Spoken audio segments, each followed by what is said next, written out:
জিতেন চৌধুরী আমাদের ত্রিপুরা রাজ্যের বিরোধী দল নেতা জিতেন চৌধুরী আমরা কালো পতাকা দিয়ে আমার সাথে আমরা প্রোটেস্ট জানিয়েছি। কারণ উনি কয়েকদিন আগে আমাদের এই রিসা আমাদের জনজাতি যে ঐতিহ্য রিসাকে তিনি অপমান করেছেন।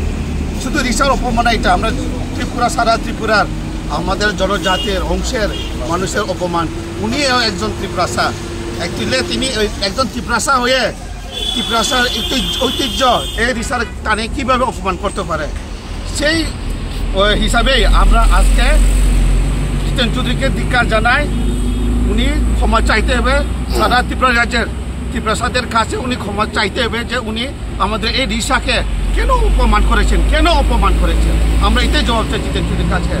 উনি কিন্তু ক্ষমা চাইতে হবে জিতেন চৌধুরী, যে কোনোভাবে হোক, মিডিয়ার মাধ্যমে হোক বা কোনো লাইভের মাধ্যমে হোক, ওনাকে কিন্তু ক্ষমা চাইতে হবে আমাদের কাছে, ত্রিপুরা রাজ্যের জনজাতির কাছে উনি ক্ষমা চাইতে হবে।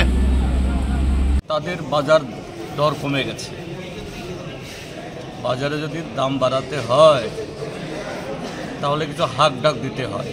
যেমন হকাররা তাদের জিনিস বিক্রি করার জন্য এই আসেন, আমার চা ভালো, আমার ভালো, বিস্কুট ভালো। তো ভারতীয় জনতা পার্টির হলো এই অবস্থা।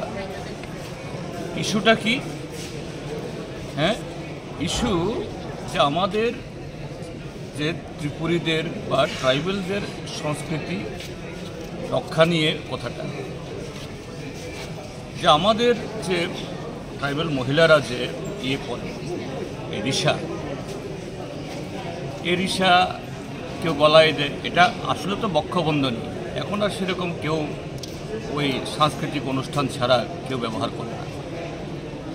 কিন্তু এই রিসা, আমি যখন সংস্কৃতি মন্ত্রী ছিলাম এই ত্রিপুরা রাজ্যে, আমি রিসা চালু করেছি এই ত্রিপুরা রাজ্যে প্রথম। যাই হোক, এখন আমাদের দেশের প্রধানমন্ত্রী এসে এখানে দু একটা প্রোগ্রামে রিসায় গলা দিয়েছে, ভালো, আমি প্রশংসা করি। কিন্তু এই রিসা শুধু আমরা গলায় দিই না, মাথায় মহিলারা পুরুষরাও কখনো পাগড়ি এসে ব্যবহার করি, এরপর বিভিন্ন জায়গাতে আমরা সাজিয়ে রাখি। তো আমি একটা সাংবাদিক সম্মেলন করেছিলাম, আমার সোফার পেছনে ঠিক না, সোফার পেছনে একটা এরকম একটা রিসার মতো কাপড় আছে, ওটাকে ছবি করে জনজাতি মোর্চার বিপিন দেববর্মা বিজেপির আইটি সেলের তরফ থেকে প্রচার করেছে, রিসাকে অপমান করেছে। আর তাদের একটা সংবাদ পত্রিকা গতকাল আরও বিশ্রীভাবে যে মোদির গলায় না মাথায়, জানি না মোদি কবে আমাদের রিসা তার মাথায় বেঁধেছে। যাই হোক, দিয়ে থাকলে তো ভালো, জিতেনের পাছায়, এটা সম্পূর্ণ অসত্য। আমি বলবো, হ্যাঁ, রিসা আমার চেয়ারের পেছন দিকে ছিল, আমার মেরুদণ্ড বরাবর। আমার মেরুদণ্ডকে সোজা রাখার জন্য এই আরএসএস বিজেপির সাম্প্রদায়িক জনবিরোধী ট্রাইবেল বিরোধী মানসিকতার কাছে যাতে জিতেন চৌধুরী মাথা নত না করে মেরুদণ্ড সোজা রাখে, এই জন্যই ছিল। সেটা রিসাকে অপমান করা না, রিসাকে আরও সম্মান দেওয়া। এখন এই যে বিজেপি যখন মাটি হারাচ্ছে, কি করবে? এই জনজাতি মোর্চাকে দিয়ে এটা করালো আর কি। আমি দেখেছি যে সমস্ত ছেলেমেয়েরা আসছেন, এদের প্রতি আমার কোনো ক্ষোভ নেই। আসতে হয়েছে, একটা কালো পতাকা নিয়ে এসছে, কিন্তু এদের ভিতরে কোনো ক্ষোভ ছিল।